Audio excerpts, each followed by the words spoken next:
একটি কাক ভালোবেসেছিল এক ময়ূরকে। সে ময়ূরের পেছনে পেছনে ঘুরে বেড়াতো, মনে মনে খুবই ভালোবাসতো। ময়ূরটি সবকিছু বুঝেও না বোঝার ভান করত। এভাবে অনেকদিন কেটে গেল। একদিন সকালে ময়ূর তার বাসার সামনে একটি লাল খাম দেখতে পেল। খামের ভিতরে একটি ছোট্ট কালো ফুল। ময়ূর নিশ্চিত হলো কাকটি এই ফুল পাঠিয়েছে। কিছুদিন পর কাকের সাথে দেখা হলো। ময়ূর হেসে বলল, তোমার শরীরও যেমন কালো তেমনই তোমার রুচিও কালো। এত রঙিন রঙিন ফুল থাকতে কালো ফুল পাঠালে, এটাই কি তোমার ভালোবাসার ভাষা?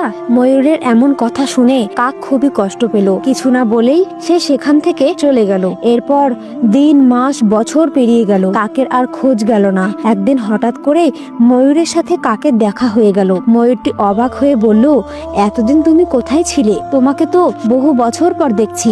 আমার রূপ দেখে সবাই আমাকে ভালোবাসতে চায়, তুমিও তো ভালোবাসতে চেয়েছিলে, তবে কেন আমাকে নিজের করে পাওয়ার চেষ্টা করলে না? কাক গভীর চোখে তাকিয়ে বলল, তোমার রূপ দেখে ভেবেছিলাম হয়তো তোমার মনও ততটাই সুন্দর, কিন্তু যেদিন দেখলাম তুমি একটি ফুলের রং দেখেও ভালোবাসার মান বিচার করো, সেদিনই বুঝেছিলাম আমি ভুল পথের সন্ধান করছি। তখনই নিজেকে সরিয়ে নিলাম।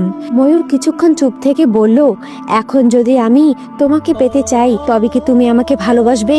কাকটি মুচকি হেসে বলল, চোখের নেশা কেটে গেছে। চোখের নেশা কাটলে ময়ূরের সৌন্দর্য আর চোখে পড়ে না।